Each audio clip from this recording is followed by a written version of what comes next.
හොඳයි ආදරණීය දුවේ පුතේ උසස් පෙළ ජෛව පද්ධති තාක්ෂණ වේදයේ 12 වෙනි ශ්‍රේණියේ 9 වන ඒකකයට අදාළ සමාලෝචන ප්‍රශ්නයි දුවේ පුතේ අපි සාකච්ඡා කරමින් ඉන්නේ.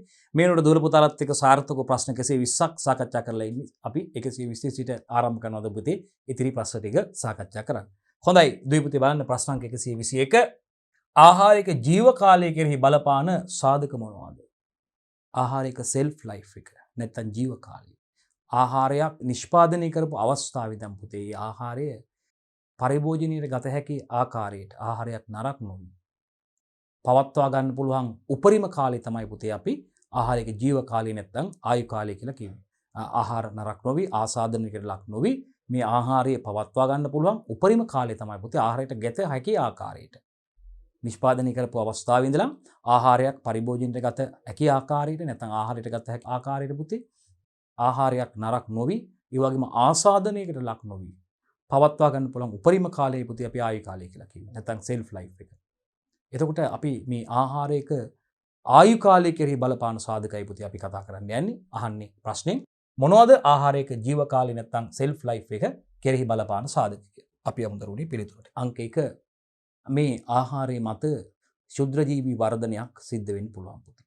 ආහාරය නිසි අසුරුම් කරලා තිබුණ නැත්නම් දරුවනේ ආහාරය විශේෂයෙන්ම අපි දන්නවා ඒ වගේම ආහාරයේ නිසි ආකාරයකට ඇසුරුම් කරලා තිබෙන්නේ නැත්නම් පරිරක්ෂණ ක්‍රමවේදයක් භාවිතා කරලා තිබෙන්නේ නැත්නම් නිසි ආයුරින් පුතේ ඒ ආහාරයට ශුද්‍රජීවී මගින් බලපෑම් ඇති වෙන්න පුළුවන් පුතේ. ආහාරය තුළ ශුද්‍රජීවී වර්ධනය වීම නිසා මේ ආහාරය නරක වීමට ලක් වෙන්න පුළුවන් පුතේ. අපි දන්නවා මේ ශුද්‍රජීවීන්ගේ ශක්ති ප්‍රභවයක් විදිහට මේ ශුද්‍රජීවීන් මේ ආහාර තුළ තියෙන කාබනික ද්‍රව්‍ය යොදා ගැනීමක් සිද්ධ වෙනවා. යොදාගෙන ඔවුන්ගේ මේ වර්ධන ක්‍රියාවලිය නැත්නම් ප්‍රජනන ක්‍රියාවලිය ඒ තුර සුද්ධ කරලා ඔවුන්ගේ වර්ධනයේ ගුණණය වීම සිද්ධ වෙනවා පුතේ. ඒ වගේම ශුද්‍රජීවීන් මේ නිකුත් කරන අහිතකර ද්‍රව්‍ය නිසා පුතේ ශුද්‍රජීවීන්ගේ විවිධ ශ්‍රාවයන් නිසා පුතේ ආහාරයේ වෙනස් වීමකට ආහාරය නරක වීමකට ලක් වෙනවා පුතේ. ඒක විශේෂයෙන්ම ආහාර ආසාත්මිකතාව ඇති වෙන්න වගේම ඒ ආහාර විස වීම සඳහා හේතු වෙන්න පුළුවන් පුතේ. පාරිභෝගිකයන්ට ඇතැම් විට මරණය පවා සිද්ධ වෙන්න පුළුවන් මේ ශුද්‍රජීවී ආසාදන වගේ ශුද්‍රජීවීන් ආහාර මත වර්ධනය වීම නිසා පුතේ වෙන්න පුළුවන්. අපි දන්නවා සියලුම ශුද්‍රජීවීන් ව්‍යාධි ජනකයින් වෙන්නේ හිතකර ශුද්‍රජීවීන් වගේම ව්‍යාධි ජනක ශුද්‍රජීවීනුත් ඉන්නවා.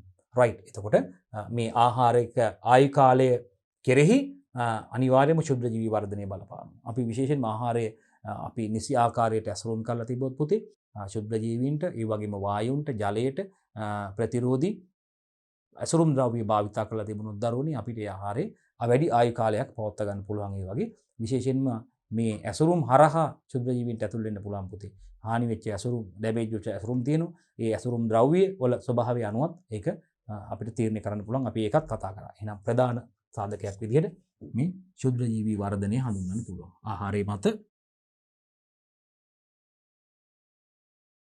ආහාරයේ මත සිදුවන ශුද්‍රජීවී වර්ධනය හඳුන්වන්න පුළුවන් පුතේ. ශුද්‍රජීවී වර්ධනය. ශුද්‍රජීවී වර්ධනය සඳහා ආහාරයක අපි දන්නවා ඒ සඳහා ප්‍රශස්ත තත්ත්වයක් පැවතිය යුතුයි. ආහාරගත අපි කතා කරලා තියෙන්නේ. ඉතින් ඒ ශුද්‍රජීවීන්ගේ වැඩිවීමට හිතකර පරිසර තත්ත්වයක් ආහාරය මත නිර්මාණය වීමෙන් ආහාරය මත ශුද්‍රජීවීන් වර්ධනය වෙනවා. ශුද්‍රජීවීන් ගුණණය වීමට පටන් ගන්නවා පුතේ. ඒත් එක්කම ශුද්‍රජීවීන් ඔවුන්ගේ පරිවෘත්තීය ක්‍රියාවලිය සිදු කිරීම නිසා පුතේ ආහාරයට විවිධ ද්‍රව්‍ය ශුද්‍රජීවීන්ගේ ශ්‍රාවයන් එකතු වීම නිසා ආහාර විෂ වෙන්න පුළුවන්. ආහාර ආසාත්මිකතාව ඇති වෙන්න පුළුවන්. ඒ ආහාර පරිභෝජනයේ සෞඛ්‍යයට තර්ජනයක් වෙන්න පුළුවන්. ඒ ආහාරය නරක වීමකට ලක් වෙනවා. නරක වෙලා කියලා අපි කුණු වෙලා කියනවා. හරි නරක වෙලා කියලා කියනවා. අන්න ඒකත් එමගිනුත් ආයු කාලයට බලපානවා. ඉතින් මේ ශුද්‍රජීවී වර්ධනයේ අවම වෙන ආකාරයක ආහාරය පවත්වා ගන්න පුළුවන් පුතේ ගබඩා තත්ත්ව තුළ. පවත්වා ගන්න පුළුවන් නම් පුතේ ඇසුරුම් තත්ත්ව භාවිතා කරලා නිවැරදි ක්‍රමවේද භාවිතා කරලා නිවැරදි ගබඩා ක්‍රමවේද භාවිතා කරලා පවත්වා ගන්න පුළුවන් නම් ආහාරය ආයු කාලය අපිට වැඩි කරගන්න පුළුවන්. ඉක්මනින් ආහාරයේ ශුද්‍රජීවී වර්ධනය වෙලා ආසාදනයේ ලක් වුණොත් ඒ ආහාරය නරක වීමකට ලක් වෙනවා. ආහාරය කියන ගුණාත්මක ලක්ෂණ වෙනස් වෙනවා. ආහාරය නරක වෙනවා. පරිභෝජනය කළ නොහැකි තත්ත්වයකට පත් වෙනවා. ආසාත්මිකතාව ඇති වෙන්න පුළුවන්. ආසාදනය වීම ආහාර ආසාදනය කරන්න පුළුවන්. රයිට්. දෙවෙනි එක තමයි පුතේ මේ ආහාරයක ආයු කාලය කෙරෙහි බලපාන ඊළඟ සාධකය තමයි පුතේ ආහාරයේ තෙතමනය වෙඩ්නස් එක. රයිට්. ආහාරයේ තෙතමනයත් අපි දන්නවා ජල සක්‍රියතාවය වැඩි වෙනකොටත් මේ ශුද්‍රජීවී ක්‍රියාකාරීත්වය ජල සක්‍රියතාවය වැඩි වෙද්දී ශුද්‍රජීවී ක්‍රියාකාරීත්වය වේගවත් වෙනවා. ඉතින් තෙතමනය අවස්ථාවකට පත් වෙනවට පස්සේ ඒ මත වර්ධනය වෙන පුළුවන් ශුද්‍රජීවී ආකාර පුස් වර්ග වගේ අපි දන්නවා තෙතමන ප්‍රමාණයකට ආහාරය තුළ අන්තර්ගත වුණොත් ඒට මේ ශුද්‍රජීවී ක්‍රියාකාරීත්වයේ පුස් වර්ග දිලිර වර්ග වර්ධනය වෙන්න පුළුවන්. එහෙනම් ආහාරයේ තෙතමන ප්‍රමාණයත් ආහාරයේ ආයු කාලය කෙරෙහි බලපානවා. අපි දන්නවා තෙතමන ප්‍රතිශතය අඩු ධාන්‍ය වර්ග වගේ දේවල් අපිට වැඩි කාලයක් ගබඩා කරලා තියාගන්න පුළුවන්. තෙතමන ප්‍රමාණය වැඩි ආහාර අපිට දිගුකල් ගබඩා කරලා තියන්න බෑ. ප්‍රශස්ත තත්ත්වයට තියා අපිට ගබඩා කරන්න සිද්ධ වෙනවා. සීතනය අධිශීතන වගේ ක්‍රියාවල් භාජනය කරලා ජලය මතකද සචල ජලය අචල කිරීමක් කරන්න අපි අධිශීතනයේදී නේද? ඉතින් එවැනි ක්‍රියාවලිය වලට අපිට අනුගමනය කරලා ඒවා කල් තබා ගැනීම සඳහා පරිරක්ෂණ ක්‍රම භාවිතා කරන්න වෙනවා. එහෙනම් ආහාරයේ තෙතමන ප්‍රමාණයක් දුවේ පුතේ ආහාරයක ආයු කාලය කෙරෙහි බලපානවා පුතේ සෙල්ෆ් ලයිෆ් එක කෙරෙහි අනිවාර්යයෙන්ම තෙතමන ප්‍රමාණයක් බලපානවා. ඒ වගේම ආහාර විවිධ රසායනික ප්‍රතික්‍රියාවලට භාජනය වීමෙන් රයිට් අර ආහාරවල තියෙන ස්වභාවික එන්සයිම ක්‍රියාත්මක වීම නිසා ආහාර ඔබට මතකද අපි කිව්වා පෙති කැපීම කැබලි කිරීම වගේ දේවල් වලදී මතකද අර පොලිෆිනෝල් ඔක්සිඩේස් එන්සයිම ක්‍රියාත්මක වෙනවා කියලා කිව්වා අපි ආහාර මත ඔබට මතක ඇති ආහාර දුබුරු පැහැවෙනවා නේද මේ පැහැ වෙනස් කහට පිපීමක් වගේ සිද්ධ වෙනවා කියලා අපි කිව්වා විශේෂයෙන්ම මේ අපි කියනවා ආහාරයේ මේ රසායනික ප්‍රතික්‍රියා හේතුවෙන් ආහාර තුල සිදුවන විවිධ රසායනික ප්‍රතික්‍රියා ජෛව රසායනික ප්‍රතික්‍රියා ගැන අපි කතා කරා. මෙන්න මේ රසායනික ප්‍රතික්‍රියා මගිනුත් පුතේ ආහාරයක ආයු කාලය කෙරෙහි බලපානවා. ඉතින් ඒ සඳහා තමයි අපි අර වියලන්න කලින් පූර්ව ප්‍රතිකර්ම ක්‍රම විදිහට සුබ්‍රීකරණය බ්ලාන්චීකරණය මගින් අර ආහාරයේ ස්වභාවික එන්සයිම් අක්‍රිය කරන්න බලාපොරොත්තු වෙන්නේ මතකද? ඊට පස්සේ වියලීමේ ක්‍රියාවලිය සඳහා යොදාගත්තා. ඉතින් එහෙනම් අපි ආහාරයේ ආයු කාලය සඳහා ආහාරය තුල අන්තර්ගත ආහාරය තුල සිදුවන මේ රසායනික ප්‍රතික්‍රියා විශේෂයෙන් ජෛව රසායනික ප්‍රතික්‍රියාත් බලපෑම් ඇති කරන එක සාධකයක් විදිහට අපිට හඳුන්වන්න පුළුවන්. ඒ වගේම තවත් එවැනිම වැදගත් සාධකයක් තමයි පුතේ ආයු කාලය කෙරේ බලපාන ආලෝකය. ආලෝකයෙන් ආහාර ගබඩා කරලා තියෙද්දී අපි කියන්නේ ආලෝකයෙන් නිරාවරණය නොවන පරිදි වියලි සිසිල් ස්ථානික තියෙන කියලා අධික ආලෝක තීව්‍රතාවයෙන් ලක් වුණාන පුතේ ආහාරවල මේ අපි කියනවා මේ වෙනස්කම් ඇති වෙන්න පුළුවන් පුතේ ආහාරවල වායනයට හානි වෙන්න පුළුවන් පුතේ පෝෂක වලට ආහාරවල වර්ණ වෙනස් කිරීම වෙන්න පුළුවන් පුතේ බෝතල් කරන ලද ආහාර වර්ග මේ දියරමේ ආහාර වර්ග වල මේ බීම වර්ග වගේ මේ අධික සූර්යාලෝකයට නිරාවරණය වීම නිසා ආලෝකයට නිරාවරණය වීමෙන් ඒ වගේ වර්ණ වෙනස් වීම වෙන්න පුළුවන් පුතේ වර්ණක බිඳ වැටීම් වගේ දේවල් වෙන්න පුළුවන් එළවලු පළතුරු වල අපි කිව්වා ඒ වගේ වෙනස්කම් ඇති වෙන්න පුළුවන් මේ ආලෝකය නිසා ඒ වගේම තවත් ආහාරක ආයු කාලය කෙරෙහි බලපාන සාධකයක් තමයි පුතේ උෂ්ණත්වය. උෂ්ණත්වය අපි දන්නවා ප්‍රධාන වශයෙන්ම ආහාර නරක වීමට බලපානවා. මොකද ආහාර නරක වීමට බලපාන ශුද්ධ ජීවී ක්‍රියාකාරීත්වයේ උෂ්ණත්වයත් එක්ක වැඩි වෙනවා. අපි අර වක්‍ර ක්‍රමයේ යටතේ මේ ආහාරක ආයු කාලය කොයින මතක ඇති ඔබට අපි ඒකට ආහාර නරක වීමට බලපාන සාධකයක් පිටින් අපි සපයනවා. උෂ්ණත්වය සෙල්සියස් අංශක 60ක් වත ප්‍රමාණයට වැඩි කරනවා. එතකොට අපි මේ වැඩි කරලා මේ ආහාරයේ ලක්ෂණ වෙනස් වන ආකාරය අපි නිරීක්ෂණය කරලා බලනවා. එහෙනම් උෂ්ණත්වය කියන එකත් ආහාරයක ආයු කාලය කෙරෙහි බලපාන සාධකයක් විදිහට අපිට කියන්න පුළුවන්. ඒකයි අපි කියන්නේ මේ ප්‍රශස්ත උෂ්ණත්ව තත්ත්වයටදී මේ නිෂ්පාදනය කරලා ආහාර ගබඩා කරලා තියන්න ඕන කියලා අපි කියන්නේ. රයිට්. ඒ වගේම භෞතික හානි මගුරුත් පුතේ ආහාරවල ආයු කාලය කෙරෙහි බලපාන තවත් සාධකයක් තමයි භෞතික හානි. ආහාරයට විවිධ ආහාර තැලීම්, සීරීම්, එළවලු පළතුරු වගේ ආහාර ගත්තාම තැලීම්, සීරීම් පොඩි වීම නිසා පුතේ ඒ හානි වෙච්ච තැලදී සුද්ධ ජීවී ආසාදන සිදු වෙන්න පුළුවන්. භෞතික හානි වෙන්න පුළුවන් ආහාරයට. භෞතික වශයෙන් හානි වෙන්න පුළුවන්. විවිධ මේ දේවල් ආහාරයට එකතු වෙන්න පුළුවන් භෞතික වශයෙන්. හරි. මේ වගේම තැලීම් පොඩිවීම් වෙච්ච තැන් වලින් පුතේ හානි වෙච්ච තැන් වලින් සුද්ධ ජීවී ආසාදන වෙන්න පුළුවන් පුතේ. අනිකුත් සතුන්ට පුතේ අපි දන්නවා කෘමි නොවන සතුන්ට හානි කරන්නත් පුළුවන් මේ වගේ. ඉතින් ඒක මේ භෞතික හානි යටතේ අපිට හඳුන්වන්න පුළුවන් ආහාරයට සිදුවන භෞතික බාහිර වශයෙන් සිදුවන හානි හේතු වෙනුත් ආහාරයක ආයු කාලය වෙනස් වීම කෙරෙහි ප්‍රධාන වශයෙන් එක බලපාන. රයිට්. හරි. අපි යමු ඊළඟ ප්‍රශ්නෙට. මේ ආහාරයේ ජීව කාලය නිර්ණය කිරීමේ ඇති වැදගත්කම් මොනවද කියලා අහනවා පුතේ. 122 වෙනි ප්‍රශ්නේ මේ ආහාරයක ආයු කාලය නිර්ණය කිරීමේ වැදගත්කම්. බලමු පුතේ තාමත්ම වැදගත් ප්‍රශ්නයක්. ආහාරයක ආයු කාලය නිර්ණය කිරීමේ වැදගත්කම් ගැනයි අහන්නේ පුතේ. අපි යනවා ඒකට. බලන්න. ආහාර නිෂ්පාදන කර්මාන්තයේ දියුණුවත් සමග පුතේ ලෝකයේ පුරා ආහාර බෙදා හැරීම සිදු වෙන බැවින් පාරිභෝගිකයා දක්වා ආහාරයේ ගමන් කිරීමේදී තත්ත්වය සහ නැවුම් බව ආරක්ෂා කර ගැනීමට ආයු කාලය නිර්ණය කිරීම වැදගත් වෙනවා. ඇත්තටම පුතේ දැන් බලන්න මේ ආහාර නිෂ්පාදන තාක්ෂණයේ දියුණුව බලන්න. ඉතින් විවිධ ආහාර වර්ග මත්ස්‍ය ආහාර අපනයනය කරනවා පුතේ. බිස්කට් නිෂ්පාදනය කරලා ඒවා අපනයනය කරනවා පුතේ. ඒ වගේම අපි මස් වගේ ආහාර, මත්ස්‍ය ආහාර, මස් වගේ දේවල් අපනයනය කරනවා. මේ නිෂ්පාදන අපනයනය කරනවා පුතේ. එළවලු පළතුරු අපනයනය කරනවා පුතේ සකස් කරලා. ගත්තාම ඇත්තටම අපි ගත්තාම පලා වර්ග පවා තිබ්බටු පලා වර්ග පවා පුතේ අපනයනය කරනවා. එක්ස්පෝර්ට් කරනවා. කරපිංච වගේ දේවල්. ඖෂධීය වටිනාකමක් තියෙන දේවල් අපනයනය කරනවා අපේ රටේ පුතේ. අපනයනය කරන පළතුරු එළවලු සියලුම දේවල් අපි දන්නවා මේ එළවලු වත් ගත්තාම තිබ්බටු කොළ පලා වර්ග සියලුම දේවල් එක්ස්පෝර්ට් කරනවා පුතේ. අපනයනය කරනවා. කරවල අපනයනය. ඉතින් මේ දාමයේ ගත්තාම පුතේ අපි දන්නවා මේවා මේ නිෂ්පාදන අපි දන්නවා පාරිභෝගික අතට පත්වනතුරු මේ නිෂ්පාදන ගුණාත්මක සහ ප්‍රමාණාත්මක උසස් තත්ත්වයෙන් තියෙන්න ඕනේ. ක්වොලිටි එක හොඳට තියෙන්න ඕනේ. තත්ත්වය පරිභෝජනය කරන්න සුදුසු තත්ත්වයෙන් තියෙන්න ඕනේ. ඒතකොට දැන් විශේෂයෙන්ම මේ මත්ස්‍ය ආහාර වගේ දේවල් අපනයනය කරනකොට එක්ස්පෝර්ට් කරනකොට පුතේ ෆ්‍රෙෂ් ටූනා.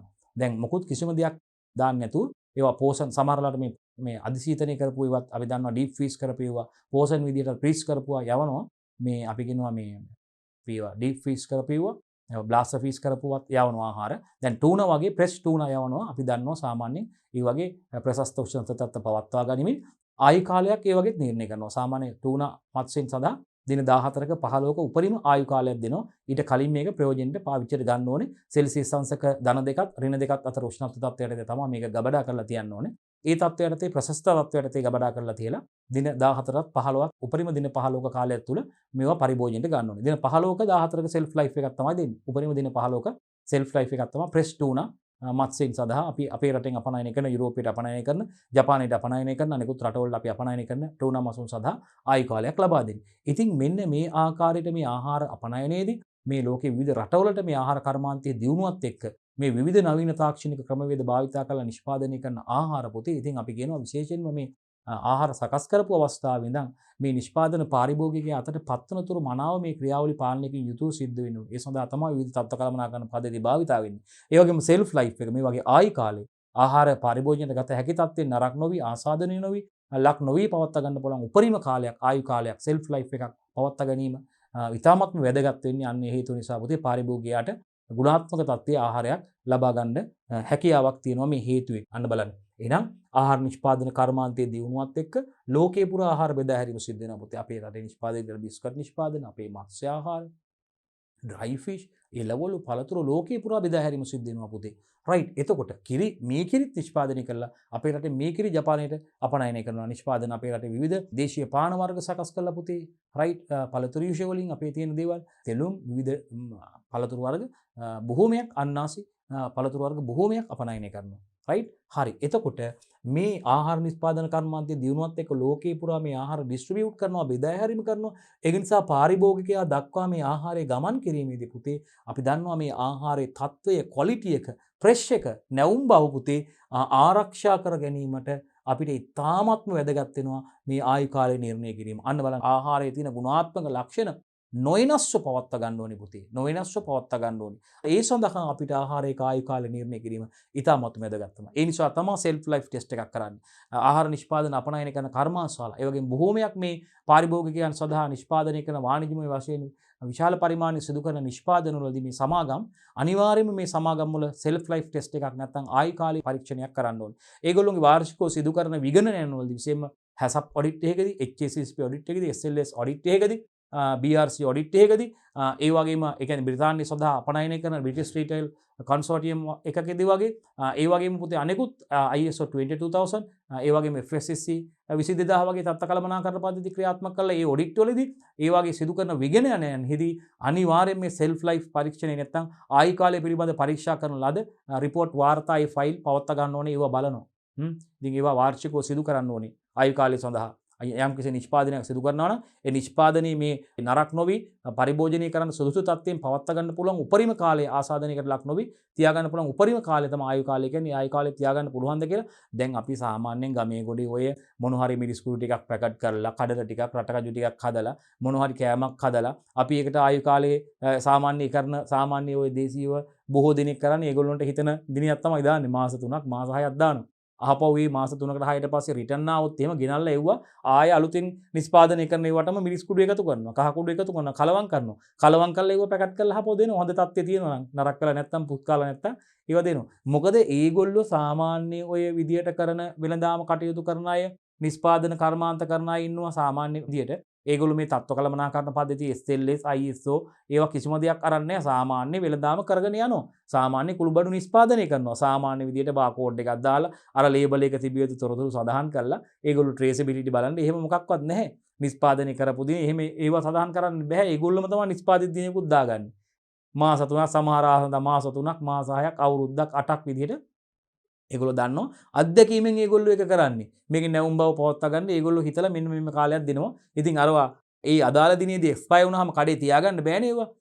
ඒවා කල්ලිකුත් වුණාට පස්සේ එතනින් එහාට ප්‍රදර්ශනය කරන්නවත් පෙට්ටි එක දාලවත් කඩේ ඇතුලේ තියන්න බෑ. ඇතුලෙන් එළියටම දාලා තියන්න ඕනේ. කඩේ ඇතුලේ තිබිලා වුණොත් ඒ සාම්පල් අනිවාර්යෙන් ඒවට මේ නීතිමය ක්‍රියාමාර්ග කරන්න පුළුවන්. නඩු උනත් නඩු දාලා ඒවට අදාළ වන්දිය අය කර ගැනීම සිදු කරන්න පුළුවන්. මොකද එහෙමවත් තියන්න බෑ එක්ස්පයර් වෙච්ච එක. ඉතින් කල්ලුගෙත් වෙච්ච ඒවා ගෙනල්ලා හොඳ තත්ත්වයේ තියෙනවා නම් සාමාන්‍ය මේ ව්‍යාපාර කරන කට්ටිය කරන්නේ ඒවා නැවත අර හොඳ ඒවාට මිශ්‍ර කරලා අලෙවි කරනවා. ඉතින් ඒවා ගණ්ඩම බැරි තත්ත්වෙ තිබ්බොත් තමයි අයින් කරන්නේ. නැත්තම් ඒවා ප්‍රයෝජනට අරගෙන ඒවා කරනවා. නමුත් එහෙම නෙවෙයි. ආයු කාලේ පරීක්ෂා කරන මේ තත්ත්ව කළමනාකරණ පද්ධති, තත්ත්ව සහතිකකරණ පද්ධති ක්‍රියාත්මක වන ආයතන වල SLS, ISO, HACCP එක, ඒ වගේ GMP, ඒ වගේම මේ ඒ වගේ දේවල් ක්‍රියාත්මක වෙන තත්ත්ව කළමනාකරණ පද්ධති ක්‍රියාත්මක වෙන ආයතන වල අනිවාර්යයෙන්ම self life test එකක් කරන්න ඕනේ. ආයු කාලේ පිළිබඳ පරීක්ෂණයක් කරන විදිහ දුල පුතාලට මම කියලා දීලා තියෙනවා. කොහොමද ඒක කරන්නේ? ඉස්සෙල්ලාම මේ ආහාර සාම්පල් එකක් පිළිගත් පරීක්ෂණ ආයතනයකට යවනවා. රයිට්? පිළිගත් පරීක්ෂණ ආයතනයේ සාම්පල් නියදී ලබා දීලා ඉතින් අපිත් ඒවා ඒ සුදුසු ක්‍රමවේද භාවිතා කරලා ඇසුරුම් කරන අපිත් ඒ අදාළ තත්ත්වයට තියාගෙන ඒ පරීක්ෂණ ආයතනයේ පරීක්ෂණය පටන් ගන්න දවසේම අපිත් පටන් ගන්නවා කරන්න. අවුට්සයිඩ් ලැබොරටරි එකයි අපි ආයතන තුලත් ඒක පරීක්ෂා කරන්න බලනවා. දින සති මාස දවස් ගෙවන ආකාරය බලලා ඒ අනුව පරීක්ෂා කරලා බලනවා මේකේ ලක්ෂණ වෙනස් වෙනවද? මොනවද වෙනස් වෙන ලක්ෂණ කියලා අපි අඳුරගෙන අන්න ඒ මෙච්චර මෙන්න මෙච්චර කාලයක් මේ ලක්ෂණ නොවෙනස්ව තියාගන්න පුළුවන් කියලා අපිට ආයෙ කාලේ තීරණය කරන්න පුළුවන්. ඒකේ සෙල්ෆ් ලයිෆ් එක තීරණය කරලා තමයි මේකට මෙච්චර දින ගාණක් ටූර්නමන්ට්ස් චේන් සඳහා දින 14ක් නැත්නම් උපරිම දින 15ක් මේකේ මේ ලක්ෂණ නොවෙනස්ව පරිභෝජනය සඳහා හැබැයි ප්‍රශස්ත තත්ත්වයට ඇසුරුම් කරලා ගබඩා කරලා තියාගන්න පුළුවන් කියලා දීලා තියෙනවා. ඒ වගේ තමයි මේ බිස්කට් නිෂ්පාදනයේ මේ තත්ත්ව කළමනාකරණ පද්ධතිය ක්‍රියාත්මක වන ආයතන තුල ආහාර නිෂ්පාදන ආයතන තුල මේ කටයුතු සිදු වෙන්නේ. ඒකත් මතක තියාගන්න. එහෙනම් ඒකත් විශේෂම කියන්න. එහෙනම් ඒ වගේම දෙවන කරුණ පළවෙනි කරුණයි අපි කතා කරේ. දෙවනි කරුණේදී ආහාර සැකසීමේදී ඒ සඳහා භාවිතා කරන ඇසුරුම් ද්‍රව්‍ය අන්න බලන්න පැකින් මැටීරියල්ස්. රයිට්? දැන් උදාහරණයක් විදිහට ටූනා මසුන් අපනයනය සඳහා පැකින් මැටීරියල් තෝරා ගැනීමේදී අපි පොලිඑතිලීන් පැකින් මැටීරියල් තෝරාගන්නේ පොලිතීන් භාවිතා කරලා ඒකේ ගේජ් එකක් තියෙනවා.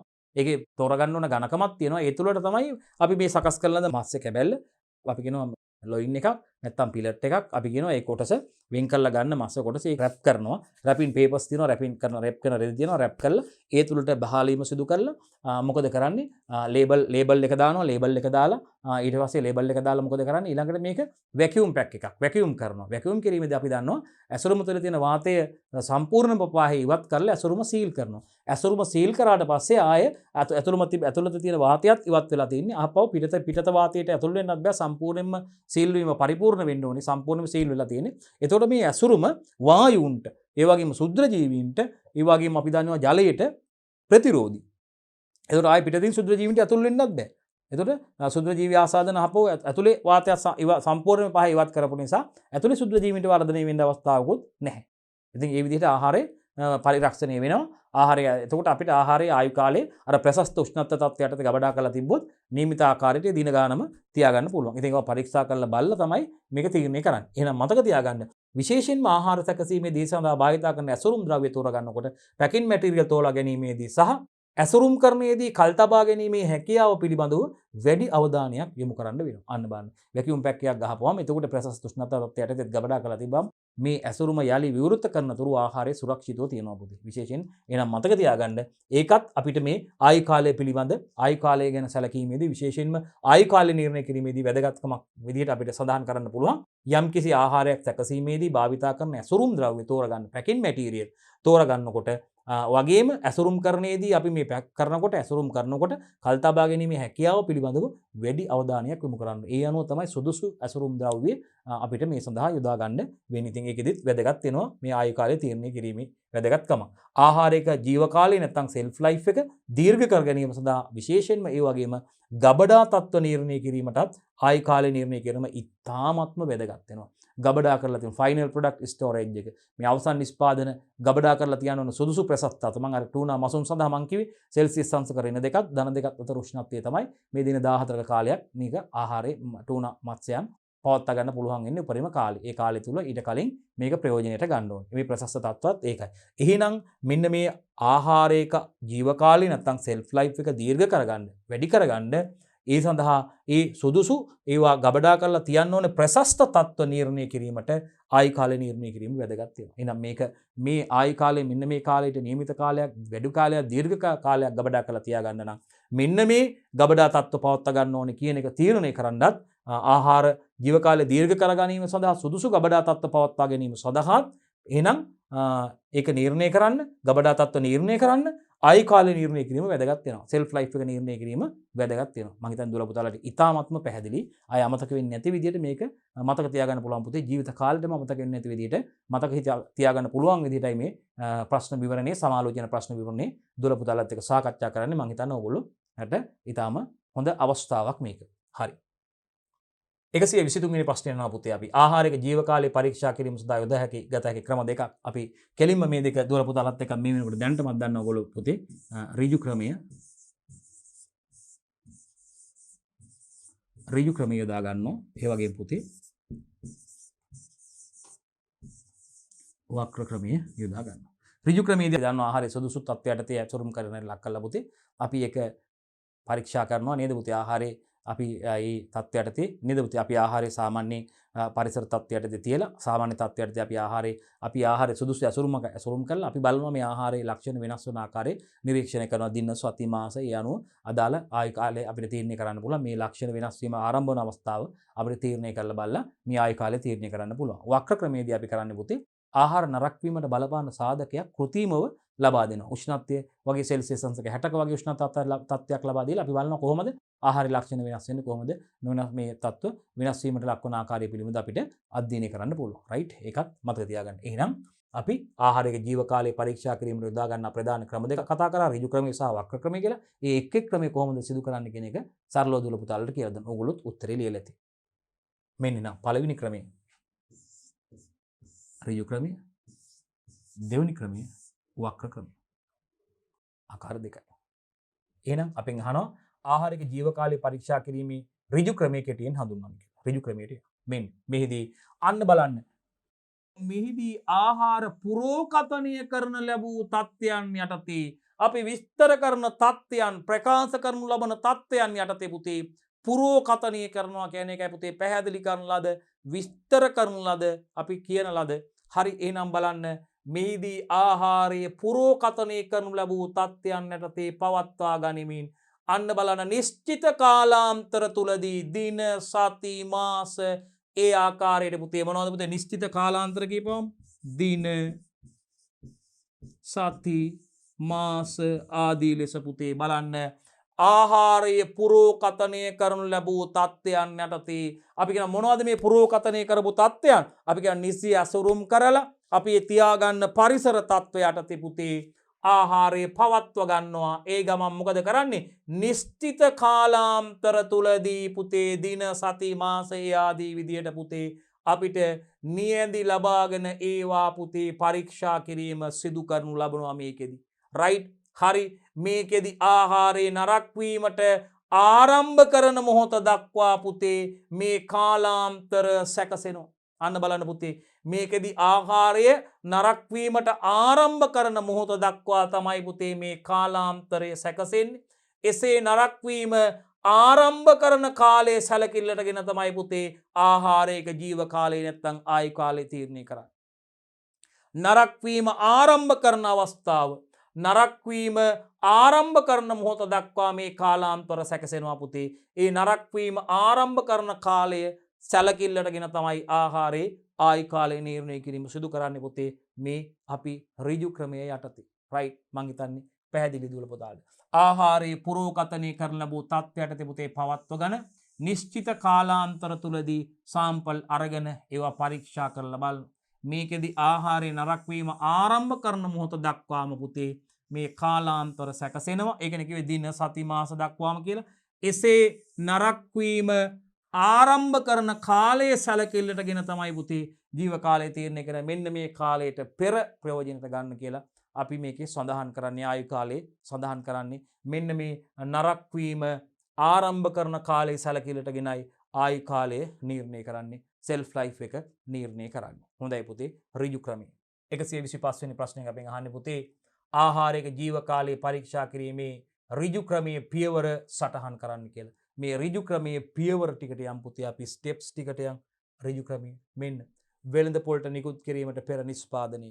වෙළඳ පොළට නිකුත් කිරීමට පෙරනේ පුතේ අපි ආයු කාලය නිරීක්ෂණය කරලා බලලානේ. ඊට පස්සේනේ මේ අපි ආයු කාලය තීරණය කරලා ඒක ලේබල් එකේ සඳහන් කරන්නේ. දැන් ඉස්සෙල්ලාම මුලින්ම තියෙන්නේ මාකට් එකට ඉදිරිපත් කරන්න වෙළඳපොළට දාන්න කලින් නිෂ්පාදන. ඉතින් මේ පරීක්ෂණයේ self life test එක අපි ආයතනය තුල සිදු කරනකොට වෙනත් පරීක්ෂණ ආයතනයක් ලවත් මේ පරීක්ෂණය සිදු කරන්න ඕනේ. නිවැරදිව සිදු කරන්න ඕනේ.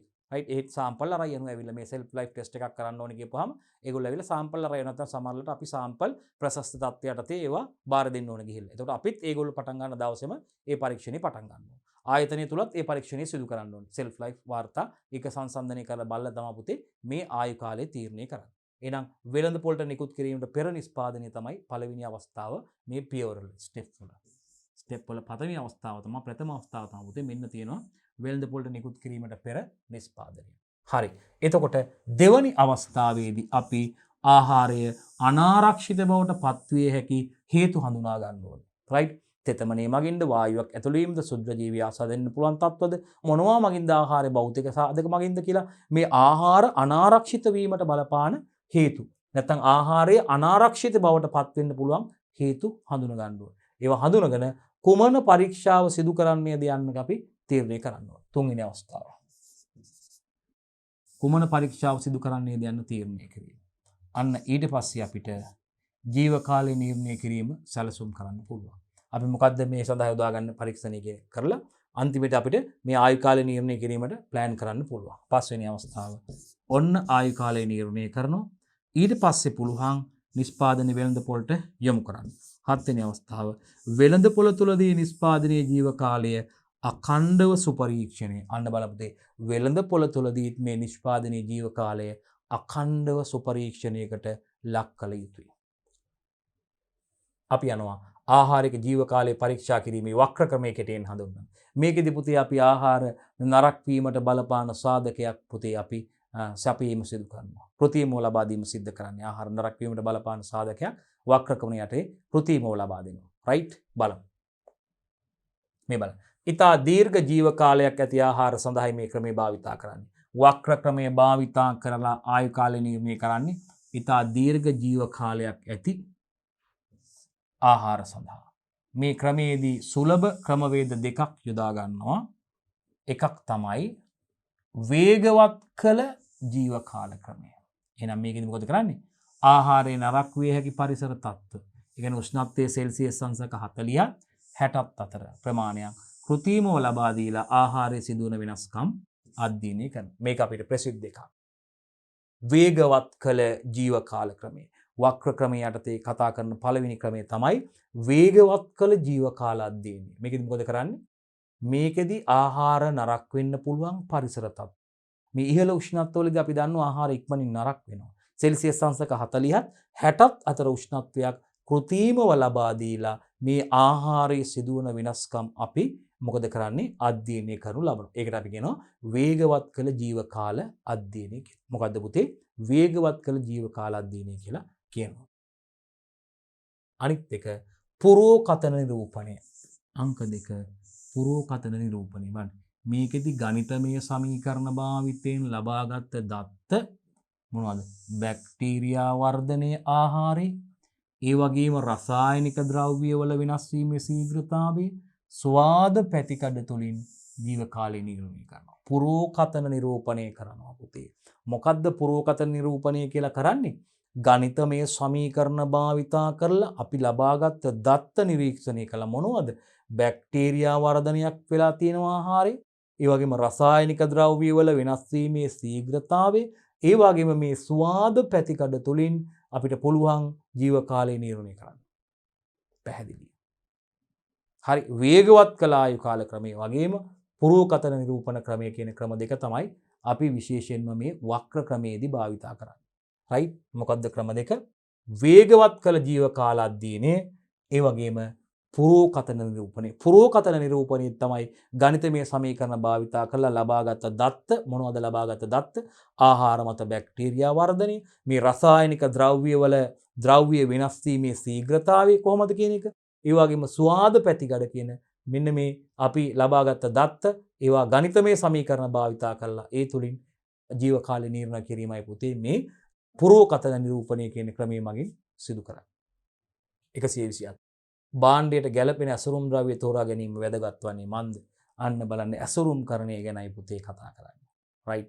ආහාරයට ආරක්ෂාවක් ලබා දෙනවා. නේද පුතේ? ඇසුරුම නේද පුතේ? ඇසුරුම හරහා නේද පුතේ? ඇසුරුම හරහා sannivedana කෘත්‍යයකොත් ඉටු කරනවා පුතේ. ආහාරයට නේද පුතේ? බාහිර පරිසරයෙන් වෙන්න පුළුවන් දේවල් අපි දන්නවා. බාහිරින් ආහාරයට ඇතුල් වෙන්න පුළුවන් දේවල්, ඔක්සිජන් ඇතුල් වෙන්න පුළුවන්, වාතය ඇතුල් වෙන්න පුළුවන් පුතේ.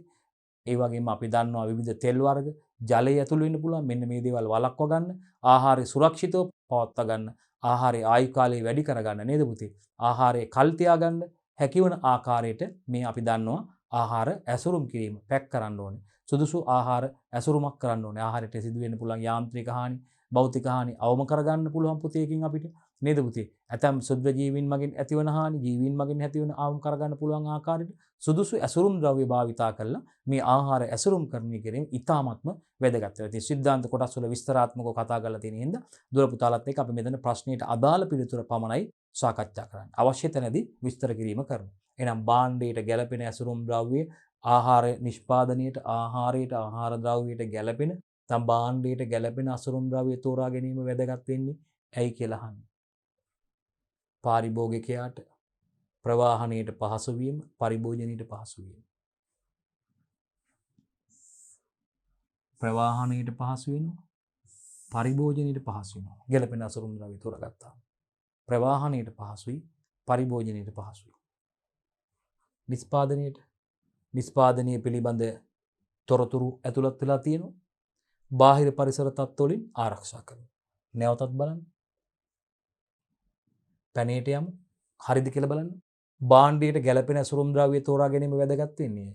පාරිභෝගිකයාට කොහොමද වැදගත් වෙන්නේ? පාරිභෝගිකයාට ඒක ප්‍රවාහණය කර ගැනීම පහසු වෙනවා. භාණ්ඩයට නැත්නම් ආහාරයට ගැළපෙන අසුරුම් ද්‍රව්‍ය තෝරා ගැනීම. ඒ වගේම පරිභෝජනයට පහසුයි. ඇස්ට්‍රා එකක් දැන් අර කප් එක දාලා තිනකොට ඒක පියන ඇරලා අපිට කප් එකක දාලා තියෙන්නේ සීල් කරලා වහලා තියෙන්නේ. අපි පියන ගලවලා ඊට පස්සේ අපිට අවශ්‍ය ප්‍රමාණයට ඒ බ්‍රෙඩ් එකක පාන් වල තවරීම සිදු කරලා අපිට ඒක අවශ්‍ය නැවත වහලා ශීතකරණය තියන්න පුළුවන්.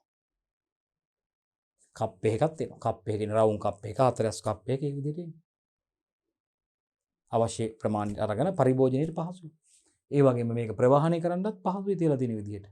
හැලෙන්නේ මොකුත් වෙන්නේ නැහැ. එහෙනම් සුදුසු ඇසුරුම් ද්‍රව්‍ය භාවිතා කිරීම නිසා පාරිභෝගිකයාට මේක ප්‍රවාහණය කරන්න වගේම පාරිභෝගිකයාට මේක විශේෂයෙන්ම පරිභෝජනය කිරීමට පහසු වෙනවා. ඒකත් මතක තියාගන්න.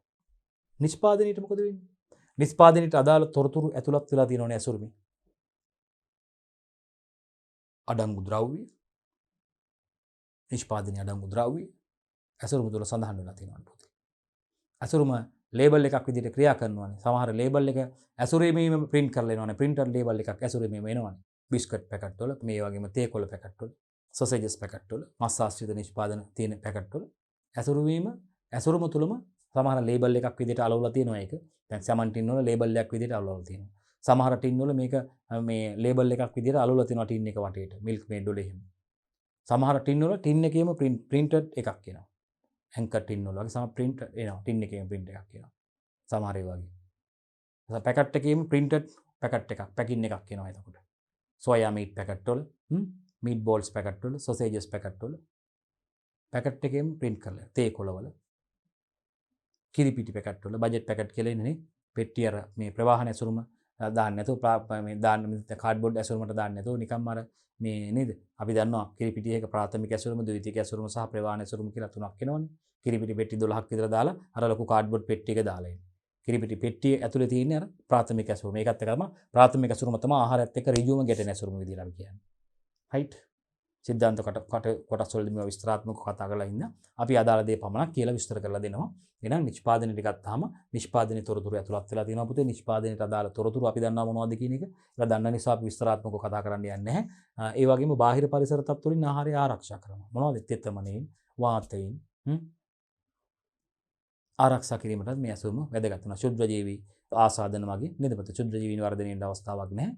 මේක නියමිත ආකාරයෙන් ඇසුරුම් කරලා තිබ්බම ජලයට, වාතයට මේවා ප්‍රතිරෝධී. අන්න බලන්න. එහෙනම් බාහිර පරිසර තත්ත්ව වලින් මේක ආරක්ෂා වෙනවා. කොහොමද නිෂ්පාදනයට වැදගත් වෙන්නේ? නිෂ්පාදනය පිළිබඳ අදාළ තොරතුරු ඇසුරුම් තුල අඩංගුයි. ඒ වගේම මේක ඇසුරුම් කරලා තියෙන හින්දා ආහාරයේ බාහිර පරිසර තත්ත්ව වලින් ආරක්ෂා වෙනවා. බාහිර පරිසර තත්ත්වත් එක්ක ආහාරය ගැටීම වළකිනවා. දූවිලි වලින් දූවිලි එකතු වෙන්නේ. ඒ වගේම වෙනත් මේ ජලය ඒ වගේම වාතයට ඇතුළු වීමට අවස්ථාවක් නැහැ. බාහිර පරිසර තත්ත්ව වලින් ආරක්ෂා වෙලා තියෙන්නේ. බැරි එකක් විදිහට නේද පුතේ? මේ බාධකයක් විදිහට මේ බාහිර දේවල් වලට ඇතුළු වීමට තියෙන බාධකයක් විදිහට මේ ඇසුරුම ක්‍රියාත්මක වෙනවා. right. නිෂ්පාදන ක්‍රියාවලියට කොහොමද? නිෂ්පාදන ක්‍රියාවලිය process එකට කොහොමද මේ පැකින් එක වැදගත් වෙන්නේ? ආහාරය පරිරක්ෂණය වෙනවා. ආහාරය පරිරක්ෂණය වෙනවා. ඒ කියන්නේ ආහාරයක මේ ගුණාත්මක ලක්ෂණ නොවෙනස්ව පවත්වා ගන්න පුළුවන්. ආහාර නරක වීමට බලපාන සාධක කෘත්‍රිමව පාලනය කරනවා. ආහාර පරිරක්ෂණ ක්‍රියාවලියදී වෙන්නේ ඒකනේ පරිරක්ෂණයේදී පාලනය කරමින් ආහාර නාස්තිය වළක්වා හැසිරීම ආහාර හැසිරීමේ ක්‍රියාවලිය පරිරක්ෂණය කියන්නේ එහෙනම් ආහාර නිෂ්පාදන ක්‍රියාවලියට කොහොමද වැදගත් වෙන්නේ මේ ඇසුරුම් කරන්නේ ආහාර පරිරක්ෂණය වෙනවා. ආහාරේ පරිරක්ෂණය වෙනවා. යන්ත්‍ර මගින් සැකසීමේදී බාධාවක් සිදු නොවීම. ඇයි? ඇසුරුම් කරලා තියෙන්නේ ඇසුරුම් කරන්නේදී නිසා බාධාවක් එන්නේ. පරිසරයට පරිසර හිතකාමී වෙනවා. බොහෝ ඇසුරුම් පරිසර හිතකාමී වයි සකස් කරන දරුවෝ. පරිසර හිතකාමී වෙනවා. පරිසර හිතකාමී වීම. ඒකත් අපිට සඳහන් කරන්න ඕනේ. පරිසර හිතකාමී. පරිසරයේ මේ දේවල් එක මොනවද? පරිසර හිතකාමී ඇසුරුම් කරන්නේ මගින් ඒකත් පරිසර හිතකාමී කටයුත්තක් විදිහටයි සිදු කරන්නේ. 128. නිම්බාණ්ඩයක් සඳහා සහතිකයක් ලබා ගැනීමේ ක්‍රියාවලිය පිළිවෙලින් සඳහන් කරනවා. අපි දන්නවා ශ්‍රී ලංකා ප්‍රමිති ආයතනයේ මගින් නිම්බාණ්ඩයක් සඳහා හෝ නිෂ්පාදන ක්‍රියාවලියක් සඳහා ප්‍රමිති සහතිකයක් ලබා ගන්න පුළුවන්. ඉස්සෙල්ලාම නිම්බාණ්ඩයක් සඳහා අපි ප්‍රමිති සහතිකයක් ලබා ගැනීමේදී පුතේ අපි ඉස්සෙල්ලාම අනිවාර්යෙන් මේ අදාළ ආයතනයෙන් මේ පිරිවිතර ලබා ගන්න ඕනේ. මේ අපි දන්නවා නිම්බාණ්ඩයක් සඳහා වගේම නිෂ්පාදන ක්‍රියාවලියක් සඳහා සහතිකයක් ලබා ගැනීම ප්‍රමිති සහතිකයක් ලබා දෙන ආයතනයක් විදිහට ශ්‍රී ලංකා ප්‍රමිති ආයතනයේ අපිට හඳුන්වන්න පුළුවන් SLSI එක. ශ්‍රී ලංකා ප්‍රමිති ආයතනය. SLS සහතිකයක් ලබා ගන්න ඕන. SLSI. ශ්‍රී ලංකා ස්ටෑන්ඩඩ් ඉන්ස්ටිටියුට් එක මගේ. ඉස්සෙල්ලා මොකද කරන්න ඕනේ? අපි අදාළ ආයතනයෙන් අදාළ පිරිවිතර ලබා ගන්න ඕනේ. ඒ පිරිවිතරට අනුව අපේ නිෂ්පාදනය සකස් කර ගන්න ඕනේ. ඒ වගේම පර්යේෂණ ආයතන කියලා ඔය ඒ ආයතනයේ හෝ වෙනත් පිළිගත් පර්යේෂණ ආයතනයක් ලබා භාණ්ඩයේ ගුණාත්මක භාවය පරීක්ෂා කර ගන්නවා. අඩුපාඩු තියෙනවා නම් අර අපි ඒව සකස් කරලා ඊට පස්සේ පුළුවන් අපිට මේ සහතිකය සඳහා ඉල්ලුම් කරන්න පුළුවන්. රයිට්. බලමු අපි. නිෂ්පාදකයා අදාළ පිරිවිතර අදාළ ආයතනයෙන් ලබා ගන්න ඕනේ SLSI එකකින්. ශ්‍රී ලංකා ප්‍රමිති ආයතනය ශ්‍රී ලංකා ස්ටෑන්ඩඩ් ඉන්ස්ටිටියුට් එකකින්. තම නිෂ්පාදනීයට ගැළපෙනසේ සකස් කරන්න ඕනේ පිරිවිතරට අනුව ඒ අදාළ තියෙන තොරතුරු පිරිවිතර තුල අඩංගු විස්තරයට අනුව නිෂ්පාදනය සකස් කර ගන්න ඕනේ. අදාළ ආයතනයෙන් SLSI එකකින් හරි වෙනත් පිළිගත් පර්යේෂණ ආයතනයකින් ලංකාවේ නම් ITI එක තියෙනවා SGS ලංකා එක තියෙනවා. ඒ වගේ වෙනත් පර්යේෂණ ආයතනකින් භාණ්ඩයේ ගුණාත්මක භාවය පරීක්ෂා කර ගන්න ඕනේ. රයිට්. ඊට පස්සේ පරීක්ෂණයේ ප්‍රතිඵල ප්‍රමිතිකරණ ආයතනයෙන් ලබා දෙන පිරිවිතරත් එක්ක ගැළපෙනවද බලලා වෙනස්කම් අඩුපාඩු තියෙනවා නම් ඒවා නිවැරදිව සකස් කර ගන්න ඕනේ. ඊට පස්සේ භාණ්ඩය සඳහා ප්‍රමිති සහතිකයක් ඉල්ලුම් කරන්න අවස්ථාව තියෙනවා. හරි. අලුත් ආහාර නිෂ්පාදනයක් සිදු කරනකොට ආහාර වලට යොදන මේද ප්‍රමාණය, සීනි ප්‍රමාණය, ලුණු ප්‍රමාණය අවම කර මේ ලුණු නම් අවශ්‍යම නෑ කියලා මං කිව්වා. අපි දන්නවා දරුවනේ මේ සකස් කරන ලද ආහාර විශේෂයෙන්ම මේ අධික ලෙස සකසන ලද ආහාර නිසා අපි දන්නවා බරපතල සෞඛ්‍ය ගැටලු වලට පාරිභෝගිකයන් ජනතාව ලෝකයේ පුරා පුතේ මිලියන ගණන් අපි දන්නවා මේ දියවැඩියා රෝගයට අපි කියනවා බෝ නොවන රෝග ඇතිවීමේ අවදානම අධික මට්ටමක තියෙනවා පුතේ. දියවැඩියාව, අධිරුධිර පීඩනය පුතේ, මේ කොලෙස්ටරෝල් තත්ත්ව අපි දන්නවා මෙන්න මේ තත්ත්ව නිසා පුතේ ලොකු කුඩා බාල මහලු ජනතාව අපි මේකට පාත්‍ර වෙනවා. සමහර පාසල්වල දරුවන්ට දෙමාපියෝ අරන් ගිහලා ඉන්සුලින් එක විදින අවස්ථා තියෙනවා. විශේෂයෙන් මේ ෆාස්ට් ෆුඩ් ශනික ආහාර මේවා අධික විස සකස් කරන ලද ආහාර පුතේ අපි කියනවානේ තරමගදී අපිට මේ ගන්න සිද්ධ වෙන ආහාර වර්ග ගෙදර සකස් කරගන්න නැතුව හදිස්සියට ගන්න ආහාර පුතේනේ බර්ගර් වර්ග අපි දන්නවා ඒ වගේම මේ සකසන ලද මස් මේ භාවිතා කරලා හදන අධික ලෙස සැකසීම මගින් නිෂ්පාදනය කරන ආහාරවල මේ වගේ අධික මේද ප්‍රමාණයක් අධික තෙල් ප්‍රමාණයක් නේද ඒ වගේම ලුණු ප්‍රමාණයක් අන්තර්ගත වෙනවා පුතේ. ඒකයි නව ආහාර නිෂ්පාදනයේදී ආහාර වලට දෙන මේදය මේ සීනි කල් තියාගන්න ලුණු ප්‍රමාණ අවම කිරීම වැදගත් වෙන්නේ පුතේ. මෙන්න මේ බෝනවන රෝග වලින් පාරිභෝගිකයා ජනතාව ආරක්ෂා කර ගැනීම පුතේ සඳහා මේක ඉතාමත්ම වැදගත් වෙනවා. අපි බලමු. මේ බලන්න. මේ ද්‍රව්‍ය වැඩිපුර ආහාරයට ගැනීම නේ පුතේ. මේදය, සීනි, ලුණු පුතේ මෙන්න මේ ද්‍රව්‍ය වැඩිපුර ආහාරයට එක් කිරීම නිසා බෝනවන රෝග අපි කියනවා නම් non communicable diseases පුතේ රෝග ලාංකික ප්‍රජාව තුළ ව්‍යාප්ත වීම සිදු වෙනවා. ලාංකික ප්‍රජාව තුළ විතරක් නෙවෙයි පුතේ මුළු ලෝක ප්‍රජාව තුළ මුළු ලෝකෙම ගත්තාම මෙන්න මේ සනික ආහාර, ෆාස්ට් ෆුඩ්, නව ආහාර නිෂ්පාදන වල අන්තර්ගත මේ ප්‍රමාණ සනික ආහාර අධික ලෙස සකසන ලද ආහාර තුළ මේ අධික ලුණු, මේදය, ප්‍රමාණයක් අන්තර්ගත වීම නිසා සීනි ප්‍රමාණයක් අන්තර්ගත වීම නිසා සමහර සිරප් වර්ග බීම වර්ග සකසන ලද පාන වර්ග බිස්කට් වර්ග සමහර ජෑම් පෝඩියල් වර්ග මේ පළතුරු භාවිත කරලා හැදුවට ඒවට අධික සීනි ප්‍රමාණයක්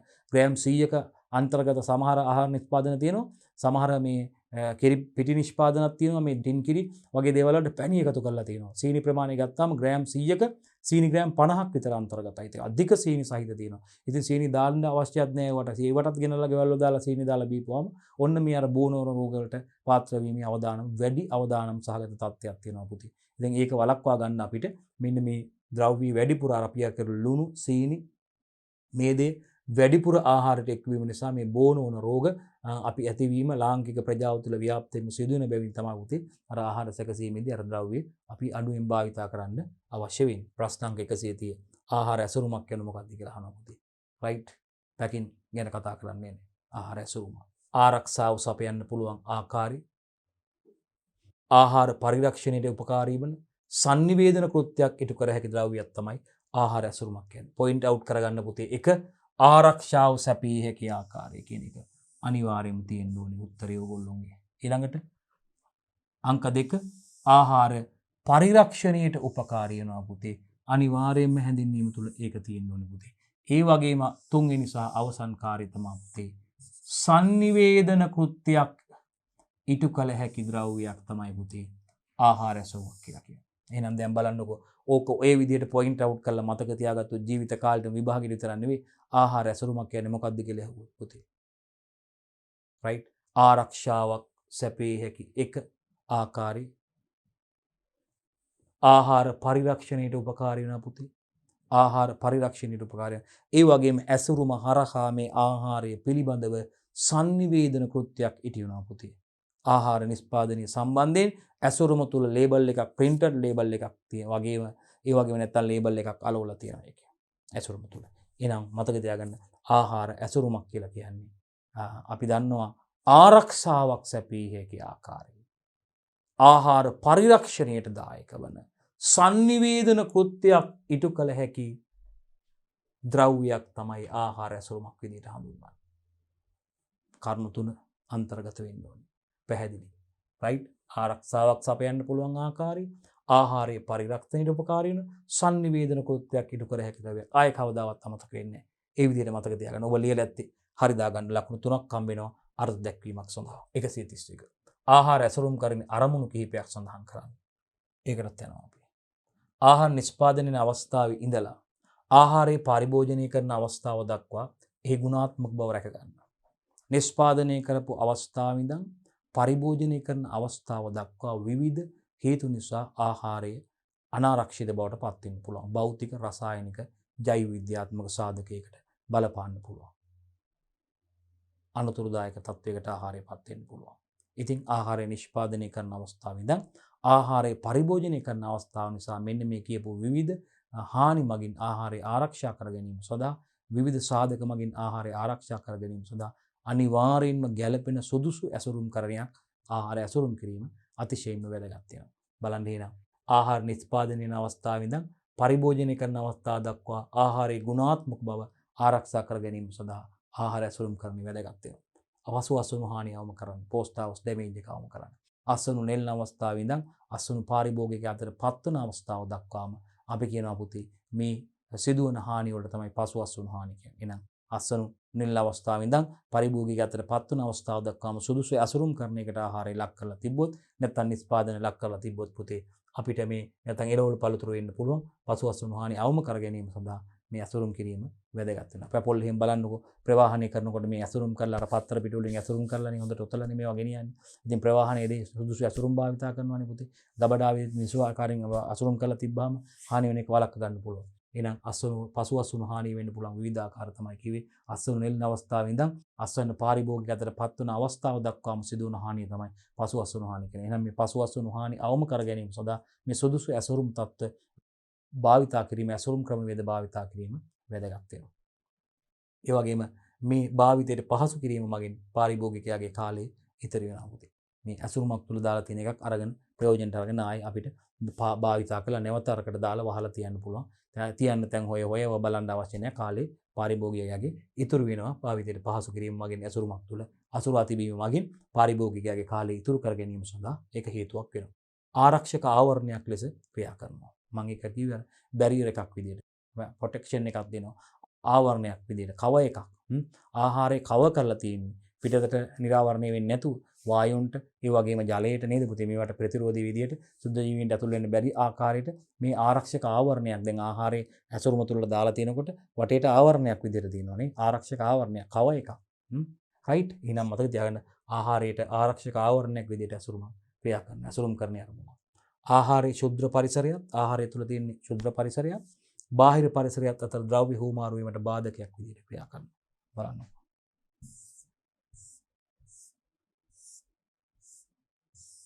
බෝතලයක් ඇතුලේ ආහාරය දාලා මෙතන මූඩියකින් වහලා තියෙන්නේ කව කරලා.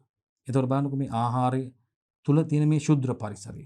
ආහාරය තුල තියෙන ශුද්ධ පරිසරය මේ තියෙන බාහිර පරිසරය. මේ තියෙන බාහිර පරිසරයත් මේ ආහාරය තුල ශුද්ධ පරිසරයත් අතර මේ ඇසුරුම මොකද්ද කියන්නේ? බාධකයක් විදිහට ක්‍රියාත්මක වෙනවා. බාහිර පරිසරයේ තියෙන දේවල් බලන්නකො ආහාරයට ඇතුළු වෙන අවස්ථාවක් නෙවෙයි මේ ආහාරය තුල තියෙන ශුද්ධ පරිසරයක් නේ පුතේ තියෙන මේක ආවරණය මේක වීදුරු නම් මේ හරහා මේකට ශුද්ධ ජීවීන්ට ජලයට වාතයට ඇතුළු වෙන අවස්ථාවක් නෑ මේකට. එහෙනම් මේක බාහිර පරිසරයත් ආහාරය තුල ශුද්ධ පරිසරයත් අතර ආවරණයක් විදියට මේ බලන්නකො ද්‍රව්‍ය හුවමාරු වීමට බාධාවක් විදියට ක්‍රියා කරනවා. ආහාරයේ ශුද්ධ පරිසරයත් බාහිර පරිසරයත් අතර ද්‍රව්‍ය හුවමාරු වීමට බාධාවක් විදියට මේ ඇසුරුම ක්‍රියා කරනවා. හරි. අත්‍යවශ්‍ය තොරතුරු ඉදිරිපත් කිරීම සඳහා සංනිවේදන මාධ්‍යයක්. ඔව් පුතේ. අත්‍යවශ්‍ය තොරතුරු පාරිභෝගිකයට දැනගන්න ඕන මිල පිළිබඳ කල්ලිකුත් වීමේ දිනය, නිෂ්පාදිත දිනය, බර නේද පුතේ මේ මිල අඩංගු ද්‍රව්‍ය පෝෂණ සංයුතිය මේ වගේ තියෙන අන්තර්ගත පෝෂක ද්‍රව්‍ය ගබඩා කරලා තියෙන ආකාරය පරිභෝජනය කරන ආකාරය වගේ තොරතුරු පුතේ පාරිභෝගික නිෂ්පාදකයා පිළිබඳ තොරතුරු පුතේ මෙන්න මේ තොරතුරු ආකලන ද්‍රව්‍ය කල්තබා ගැනීම ද්‍රව්‍ය අඩංගු වේද ඒවා කියන එක සම්බන්ධයෙන් පාරිභෝගිකයට තොරතුරු සපයන සංනිවේදන මාධ්‍යයක් විදියට මේ ඇසුරුම ක්‍රියා කරනවා පුතේ වෙළඳ ප්‍රචාරණයක් සේ ක්‍රියා කරනවා පුතේ වෙළඳ පුල ප්‍රචාරණ කටයුතු සිදු කර ගැනීම සඳහා වෙළඳ ප්‍රචාරකයක් විදියට මේක ක්‍රියාත්මක වෙන කටයුතු කරනවා මොකද්ද වෙළඳ ප්‍රචාරකයක් සේත් ක්‍රියා කරනවා ඇසුරුම හරහා වෙළඳ ප්‍රචාරණයකුත් වෙනවා ඒක දිහා බලපුවම බලන්න ආකර්ෂණීය ඇසුරුමක් විදියට අපි දැන් ආයතන වල විවිධ ආයතන වලින් ඉදිරිපත් කරන මේ සොසේජස් නැත්නම් මස් ආශ්‍රිත නිෂ්පාදනනේ සකසන ලද මස් මීට් බෝල්ස් සෝයා මීට් ඉතින් ඒ බලන්න මේ ඇසුරුම හරහා ඒක වෙළඳ ප්‍රචාරක ව්‍යුහයක් විදිහට වෙළඳ ප්‍රචාරකයක් විදිහට භාවිතා කරනවානේ ඇසුරුම දිහා බලලා ආකර්ෂණීය නිසා මිලදී ගන්න අවස්ථාවක් තියෙනවා ඇසුරුම අනුව මිලදී ගන්න අවස්ථාවක් තියෙනවානේ බලලා තරඟකාරී වෙළඳ පොළ පාරිභෝගිකයා ආරක්ෂා කර ගැනීමට පුතේ මේ ඇසුරුම හරහා ඇසුරුම තියෙන තොරතුරු ඇසුරුම හරහා තරඟකාරී වෙළඳ පොළ තුල පාරිභෝගිකයා ආරක්ෂා කර ගැනීමට ඒක උපකාරී වෙනවා. ඒ වගේම බහාලුමක් සේ ක්‍රියා කරනවා. මේක දාලා වහලා තියන්න පුළුවන්. සමානව සෙල්ෆ් ලොක් කරන්න පුළුවන් විදිහට ඒකින බහාලුමක් විදිහට. ඒකකයක් විදිහට ගොනු කරන්න පුළුවන් පැක් එකක තියෙනකොට දැන් අර කිරිපිටි ඇසුරුමක් එනකොට ඒ ගොනු කරලා අර ප්‍රාථමික ඇසුරුමට දාලා ඒ වගේම ද්විතීයික ඇසුරුමක් තියෙනවා ප්‍රවාහන ඇසුරුමකුත් තියෙනවා. ඇසුරුම තුළ දාලා ඒකකයක් විදිහට මේක ගොනු කිරීමක් සිදු කරන්න පුළුවන්. රයිට්? එහෙනම් ඒකකයක් ලෙස ගොනු කිරීම මගින් මේ ඩිස්ට්‍රිබියුට් කරන එක බෙදා හැරීම පහසු කරව ගන්න හැකියාවක් ලැබෙනවා පුතේ මේ ඇසුරුම් කරන්නේ මගින්. හරි. ඉදිරියට යන්න. ප්‍රවාහනය ගබඩා කිරීම සඳහා අවශ්‍ය පහසුකම් සපයනවා. ඒකෙන් මම කිව්වේ ඇසුරුමක් මගින් ප්‍රවාහනය කරන්න, ඒ වගේම ස්ටෝරේජ් කරන්න නේද? අවශ්‍ය පහසුකම් ඇසුරුමක් කරලා තියෙනකොට ලැබෙනවා. උස්සලා ප්‍රවාහන ඇසුරුමක් තුල ඇසුරුමක් පෙට්ටිය වල දාලා අර අපි ගොනු කරලානේ කිරිපිටි පෙට්ටි 12ක් විතර දාලා ප්‍රවාහන ඇසුරුමක් දාලා අපිට ඒක හරියට මේක උස්සලා ගිහිලා තියලා ට්‍රක් එකේ තියන්න පුළුවන් ප්‍රවාහනය කරන්න අවශ්‍ය වෙන විදිහට. ගබඩා විදිහත් එහෙමයි. ගබඩා කරලා තියන්නත් ඇසුරුම් කරලා තිනකොට පහසුයි. හරි පරිහරණය සහ නැවත පරිහරණය පහසුකම් සපයනවා. අපි දැන් අර සොසේජස් කරලක් අරගෙන කරල් දෙකක් කරලක් අරගෙන ඒක නැවත අරන් තියලා තියෙනවා. එකක් අරගෙන ඇති කියලා හිතනොත් ඒක තියලා තියෙනවා. ආයෙ නැවත පරිහරණය කිරීමෙත් අපිට ඒක අරගෙන සමහර ඒවා මෙහෙම ලොක් කරලා තියෙනවා. නැත්නම් ඒ ඇසුරුම තුල තියලම අපිට අවශ්‍ය දේවල් ගන්න පුළුවන්. ආපහු නැවත ශීතකරණේ තියන්න පුළුවන්. හරි. නේද? එහෙනම් පරිභෝජනයේ පහසු ඒ කියන්නේ පරිහරණය සහ නැවත පරිහරණය සඳහා පහසුකම් ඇසුරුමක් තුල සපයලා දීලා තියෙනවා. පරිභෝජනීය පහසු කිරීම සහ මිලදී ගන්නා ප්‍රමාණය යෝජනා කරනවා. ග්‍රෑම් 100 පැක් එකක් නම්, ග්‍රෑම් කිලෝ එකක් නම් 250 එකක්, ග්‍රෑම් 50, ග්‍රෑම් 20 ඒ ඇසුරුම අනු අපිට පැක් එක නැත්නම් මේ ඇසුරුම් කරලා තියෙනවා. ඒ අවශ්‍ය ප්‍රමාණය අනුව පාරිභෝගිකයාට අවශ්‍ය අතේ තියෙන මුදලට සරලන ආකාරයට අවශ්‍ය ප්‍රමාණය මිලදී ගන්න පොළඹවනවා. නේද? පරිභෝජනීය පහසු කරනවා. ඒ වගේම මිලදී ගන්නා ප්‍රමාණය යෝජනා කිරීමටත් මේ ඇසුරුම් කරන්නේ වැදගත් වෙනවා. පාරිභෝගික අවශ්‍යතා හා රුචිකත්වයට අනුව විවිධ ප්‍රමාණ වලින් හා හැඩයන්ට සකස් කිරීම මගින් වෙළඳපොළ අවශ්‍යතා ඉටු කරගන්න පුළුවන්. දැන් චොකලට් එකක් ගත්තාම ළමයි විවිධ හැඩවලට කැමති හැඩයට හදලා තියෙනවා. රවුම් හැඩයට හදලා තියෙනවා, බිත්තරේ හැඩයට හදලා තියෙනවා, කොටු හැඩයට නේ, ත්‍රිකෝණ හැඩයට නෑ පුතේ. අර දැන් මේ විවිධ හැඩයට එක එක්කෙනා කැමති, අපි කවුරුත් කැමති හැඩ තියෙනවා. ඉතින් විවිධ හැඩයට මේ ඇසුරුම් වෙනවා පුතේ. චීස් උනත් ඒක විවිධ හැඩයට එනවා. හැඩයට රවුම් හැඩයටනේ, එක එක හතරස් හැඩයට මේ විවිධ හැඩයට මේවා නිෂ්පාදන ඇසුරුම් සකස් කරලා තියෙනවා. ඒක නිසා පාරිභෝගික අවශ්‍යතාවය, පාරිභෝගික උවමනාව, ඒ රුචිකත්වයේ කැමැත්ත අනුව විවිධ ප්‍රමාණ මිලදී ගන්න පුළුවන් පුතේ. ග්‍රෑම් ප්‍රමාණ අනුව තියෙනවා පුතේ. ඒ වගේම හැඩයන්ට, විවිධ හැඩයන්ට සකස් කිරීම මගින් වෙළඳපොළ අවශ්‍යතා ඉටු කරගන්නවා. සැපයුම් දාමේ විශ්වාසනීය ලෙස වේගවත් කරන්න පුළුවන් නියම ක්‍රමවේද, නිසි ක්‍රමවේද යටතේ ඇසුරුම් කරලා තියෙනවා නම් පුතේ නිෂ්පාදන අපිට මේ සැපයුම් දාමේ විශ්වාසනීය ලෙස වේගවත් කිරීමට හැකියාවක් ලැබෙනවා නිසි ඇසුරුම් කරණය මගින්. හරි. 132 ඇසුරුම් කරණයට යොදා ගන්නා ද්‍රව්‍ය කීපයක් නම් කරන්න කියනවා පුතේ. අපි දන්නවා පොලිතීන් යොදා ගන්නවා පුතේ, පොලිඑතිලීන් යොදා ගන්නවා. ඒ වගේම නේද පුතේ අපි දන්නවා ඇසුරුම් කරණයට වීදුරු, ඒ වගේම අපි දන්නවා මේ ඇසුරුම් කරණය සඳහා අතීතයේ ඉඳන් භාවිතා කරපු ස්වභාවික ක්‍රම පුතේ, ස්වභාවික ශාක යොදාගත්ත පුතේ, ශාක පත්‍ර යොදාගත්ත නේද? අපි දන්නවා කෙසෙල් කොළ නේද පුතේ, නෙළුම් කොළ, පුවක් කොළ නේද පුතේ අපි යොදාගෙන තියෙනවා අතීතයේදී මේ ඇසුරුම් කිරීම සඳහා පුතේ. ඊට පස්සේ අපි දන්නවා මේ පොල් මගින්, පොල් කොළ මගින් වියන නේද පුතේ. ඒ වගේම අපි දන්නවා පන් මගින් වියන පෙට්ටි වර්ග නේද පුතේ, කූඩා වර්ග මේ යොදා ගන්නවා අපි මේකෙදි. විශේෂයෙන්ම අතීතයෙන් දැන් යොදාගත්ත සම්ප්‍රදායික ක්‍රම විදිහට ඒකද වීදුරු වර්ග පුතේ, ලී අපි දන්නවා මේ ඇසුරුම් කරණය සඳහා පෙට්ටි, ඒ වගේම බෝතල්, නිෂ්පාද ජෑම් බෝතල් වගේ දේවල්, ඇසිරීම සඳහා ජෑම් වගේ දේවල් නේ වීදුරු භාවිතා කරනවා. ලෝහ භාවිතා කරනවා, ටින් වර්ග, සැමන් ටින් කිරීම නේ, ටින් කිරීම සඳහා මේ ලෝහ භාවිතා කරනවා පුතේ. ඉතින් මේ ආකාරයට ඇසුරුම් ද්‍රව්‍ය අපිට විශාල ප්‍රමාණයක් ඇසුරුම් කිරීම සඳහා යොදා ගන්න ද්‍රව්‍ය, ඒ නිෂ්පාදන අනුව යොදා ගන්න ඇසුරුම් ද්‍රව්‍යයන් වෙනස් වෙනවා පුතේ.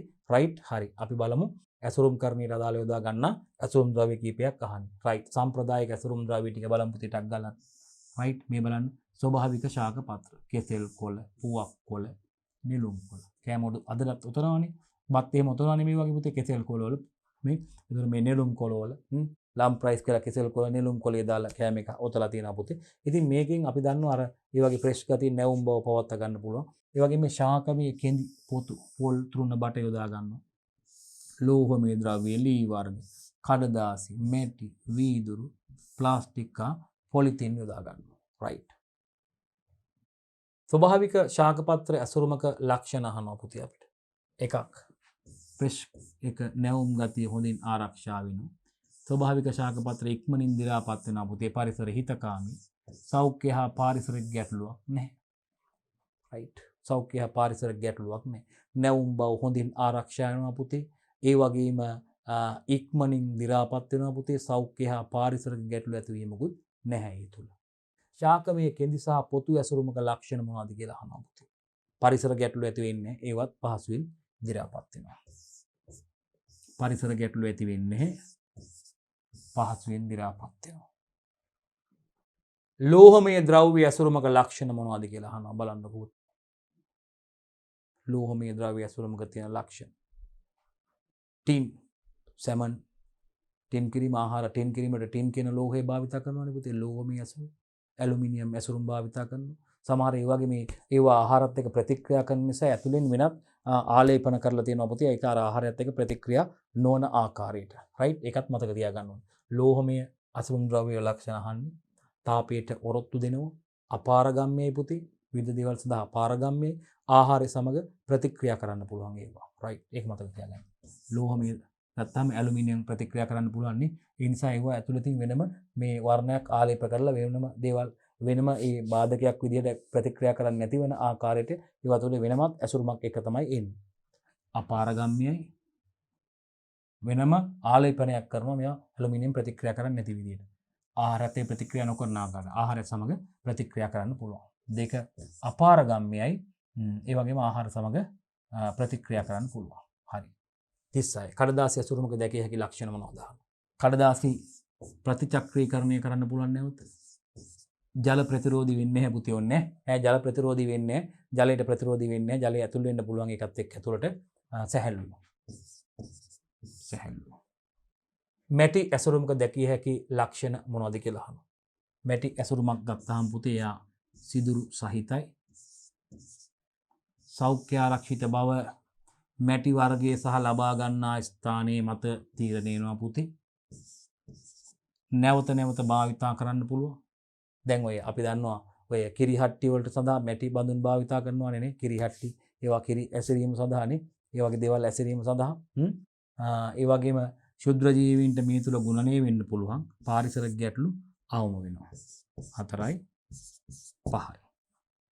සිදුරු සහිතයි සෞඛ්‍ය ආරක්ෂිත බව මැටි වර්ගය හා ලබා ගන්න ස්ථානයේ මතයි හරියටම හරි තීරණය වෙන්නේ.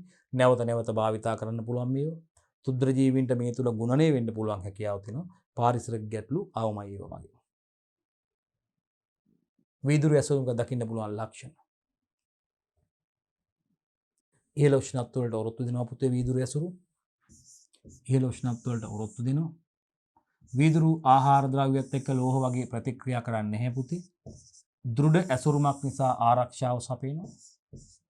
තෙතමනේට, ගන්ධයට, වාතයට හා ශුද්‍ර ජීවීන්ට ප්‍රතිරෝධී පුතේ. තෙතමනේට ඇතුල් වෙන්න බෑ වීදුරු හරහා. ගන්ධයට, ඒ වගේම වාතයට වගේම ශුද්‍ර ජීවීන්ට ප්‍රතිරෝධී පුතේ. හරි. පාරදෘශ්‍ය හෝ අඳුරු පැහැති ලෙස සකස් කරන්න විවිධ පේන පාරදෘශ්‍ය වගේම මේ සමහර වීදුරු මේ ඇසුරුම් තියෙන අඳුරු පැහැති විදියට සකස් කරන්න පුළුවන්. මාමයිට් බෝතල්ලේම මාමයිට් දාලා තියෙන ඇතුළ අඳුරු පැහැතිනේ. ජෑම් නම් පාරදෘශ්‍යයනේ. ජෑම් ඇතුළ පේනවනේ. මාමයිට් එක පේන්නේ නැහනේ. ඇතුළ අඳුරුයිනේ. රයිට් දුඹුරු පාටනේ තියෙන්නේ. ප්ලාස්ටික් හා පොලිතීන් ඇසුරුම් වල දැකිය හැකි ලක්ෂණ වලට යමු පුතේ. ප්ලාස්ටික් සහ පොලිතීන් වාතයට හා තෙතමනේට ප්‍රතිරෝධී පුතේ ප්ලාස්ටික් පොලිතීන් අපි දැන් ඔය මත්ස්‍ය ඇසුරුම් කරනකොට එහෙම පුතේ විශේෂයෙන් මේ ගේජ් එක මතක් කරන්න මේ වගේ මේ ඝනකම පිළිබඳව සැලකිලිමත් වෙන්න ඕනේ. මේ ගේජ් එක අඩු ඒවා සමහර ඒ වගේ ගේජ් එක අඩු වුනහම සමහර ඇසුරුම් ද්‍රව්‍ය ඇසුරුම් කරනකොට ගේජ් එක අඩු වුනහම සමහර ෆංගස් වගේ දේවල් ඒටකට එන්න පුළුවන්. ගේජ් එක වැඩි එකක් තමයි අපි සමහර දේවල් ඇසුරුම් කිරීම සඳහා යොදාගන්නේ. ගේජ් එක බලපානවා. ඇසුරුම් පොලිතින් ඇසුරුමේ ගේජ් එක අඩු ඒ වගේ සමහර ලාවට ඇතුළත අපි ඇතුළත තිබ්බ තියෙන දේවල් නිසා ඇතුළත තිබ්බ වාතය ඉවත් නොවීම නිසා සමහර ලාවට ඒව තුළ තිබ්බ ඒ ඇතුළත තිබ්බ වාතය තුළ හිටපු ශුද්ධ ජීවීන් වගේ මේ ආහාරය නරක කරන්න පුළුවන්. ෆංගස් එකක් වගේ ඉන්න පුළුවන්. රයිට් පුෂ් එකක් වගේ එහෙම වර්ධනය වෙන්න පුළුවන් අවස්ථා තියෙන නිසා මේකෙදි මේ ගේජ් එක වැදගත් වෙනවා. සුදු අපි සාමාන්‍ය වාතය දැන් වැකියුම් පැක් එකකින්ද නම් ඒක බලපාන්නේ අපි වැකියුම් ඇසුරුම් කරණයක් යොදාගත්තොත් ඒකට වාතය සම්පූර්ණයෙන්ම පහිවත් කරනවානේ. විශේෂයෙන් මේක වැකියුම් පැක් එකක් පොලිතීන් එකක් භාවිතා කරනකොට බොහෝ විට වැකියුම් පැක් එකක් භාවිතා වෙනවා. මේ වැකියුම් කරන්න පුළුවන් ආහාරات තියෙනවා. දැන් අපි දන්නවා කටු සහිත ආහාර නම් වැකියුම් කරන්න බෑ. වැකියුම් බහිනවනේ. එහෙම නැතුව ඒ ආහාර වැකියුම් කරන්න පුළුවන්. එහෙනම් වාතයට හා තෙතමනේට ප්‍රතිරෝධී. වාතයට ඇතුල් වෙන්නත් බෑ. තෙතමනේට ඇසුරුම් පොලිතීන් ප්ලාස්ටික් ප්‍රතිරෝධී. තාපය මගින් ඒ වගේ සංහිර බව ඇති වෙන්න පුළුවන්. වෙනස් වෙනවා. හැඩේ වෙනස් වෙන්න පුළුවන්. තාපය මගින් සංහිර බව වෙන්න පුළුවන්. පාරිසරික ගැටලු ඇති වෙනවා. අපි දන්නවා දැන් බොහෝ විට පොලිතීන් මේ බයෝඩිග්‍රේඩබල් නෑ. මේ අපි කියන්නේ මේ ජෛව හායනය වෙන්නේ නැති ද්‍රව්‍ය විදිහට පොලිතීන් ප්ලාස්ටික් හඳුන්වන්නේ. ඒ නිසා පාරිසරික ගැටලු ඇති වෙන්න පුළුවන්. දැන් නම් මේ අපි දන්නවා ඊකෝලයි බැක්ටීරියා භාවිතා කරලා කෝන් බේස් පොලිතීන් ප්ලාස්ටික් හදනවා. ජෛව හායනය පොලිතීන් ප්ලාස්ටික් දැන් නිෂ්පාදනය වෙනවා. මුලින් ඉඳන් තිබ්බ අතීතේ ඉඳන් තිබ්බේවා නම් අපි දන්නවා පරිසර ගැටලු ඇති වෙනවා. පාරිසරික ගැටලු ඇති වෙන්න පුළුවන්. වාතයට වගේම තෙතමනේට ප්‍රතිරෝධී වෙනවා. තාපය මගින් සංහිර බව ඇති වෙනවා පුතේ. තාපය මගින් මේවා හැකිලීමකට ලක් වෙනවා. වෙනස් හැඩේ වෙනස් වෙන්න පුළුවන් තාපය මගින් අපි දන්නවා වගේ. ඒ වගේම පාරිසරික ගැටලු ඇති වෙනවා. ප්‍රශ්න අංක 140 යම් පුතේ අපි මේ පරිහරණයේ පහසුව සඳහා ප්‍රධාන ඇසුරුම් ද්‍රව්‍ය සමග යොදාගෙන අමතර ඇසුරුම් ද්‍රව්‍ය කීපයක් ඔබට මතකද? පරිහරණයේ පහසුව සඳහා පොලිතින් ඇසුරුම් අර දවටන ඔතල තියෙන අර අපි දන්නවා ප්ලාස්ටික් කම්බි වගේ දේවල් තියෙනවා. මේවා අපි කියන්නේ පරිහරණයේ ලේසි වෙන්න දාලා තියෙන අර ගැට ගහලා තියෙන කම්බි වගේ දේවල් තියෙන්නේ. පොලිතින් ඇසුරුම් ගැට ගහලා තියෙන කම්බි තියෙනවා. ඒ කියන්නේ මොකක්ද අපෙන් අහන්නේ? පරිහරණයේ පහසුව පාවිච්චි කරන්න පහසු වෙන්න ප්‍රධාන ඇසුරුම් ද්‍රව්‍යයත් එක්ක යොදාගෙන එන අමතර අසුරුම් ද්‍රව්‍ය අර ප්ලාස්ටික් කම්බි වගේ වදා දාලා ඔතල තියෙන අපි ඒක අයින් කරලා ඒක භාවිතා කරන්නේ. රයිට් නූල් වර්ග මේ ගැට ගහලා තියෙන පුතේ වලාගේ ඒවත් අපිට ගන්න පුළුවන්. මේ රබර් පටි තියෙනවා, රබර් බෑන්ඩ් දාලා තියෙනවා. සමහර මේවට අපි දන්නවා අර සමහර පොලිතින් කරලා තියෙනවා රබර් බෑන්ඩ් එකක් දාලා හොඳට ගාටර්ස් එකක් දාලා ගැට ගහලා තියෙනවා. අර එක හොඳට තද වෙලා තියෙන විදිහට. ඒ විදිහට රබර් බෑන්ඩ් දාලා තියෙනවා. ලේබල්ස් තියෙනවා පුතේ. ලේබල් අලවලා තියෙනවා. ලේබල් එකක් ගහලා තියෙනවා. ප්ලාස්ටික් ආලේපිත කම්බි දැකලා තියෙන ප්ලාස්ටික් ආලේපිත කරලා කම්බි වලින් තද කරලා තියෙන කම්බිවත් කරලා අපි ගලවලා ගන්න. ඒ වගේම නූල් පටල තියෙනවා. දොදොල් එහෙම ගැට ගහලා තියෙනවා ඔබ දැකලා ඇති. මස්කට් දොදොල් එහෙම අර කෑලි තියෙන්නේ. නේද? ඒවා ගැට ගහලා තියෙනවා මෙහෙම. අපි මොනවාගෙන්ද? නූල් පටල වලින් හොඳින් තදින් ගැට ගහලා තියෙනවා. ඒ වයින් කරලා නැත්නම් කපලා දාලා තමයි අපි ගන්න. ප්ලාස්ටික් කාලේපිට කම්බිත් ඔබ දැකලා ඇති. මේ විදිහට මේ ඇසුරුම් අපි දන්නවා මේ අර ප්‍රධාන ඇසුරුම් දරවලට අමතරව ඒවා භාවිතයේ පහසු කිරීම විදිහට තියෙනවා. ලේබල් තියෙනවා පුතේ. ඒ වගේම රබර් පටි ඒ විදිහට යොදලා තියෙනවා. ගාටස් දාලා තියෙනවා. රයිට්? හොඳයි ආදරණීය දෙවියන් පුතේ අපි ඇසුරුම් කරන්නට අදාළ ආහාර ඒකකය තුළ නවවන ඒකකය තුළ ඇසුරුම් කරන්නට අදාළව ප්‍රශ්න සම්පූර්ණයෙන්ම දුර පුතාලත් එක්ක සාකච්ඡා කරලා අවසන් කළා පුතේ.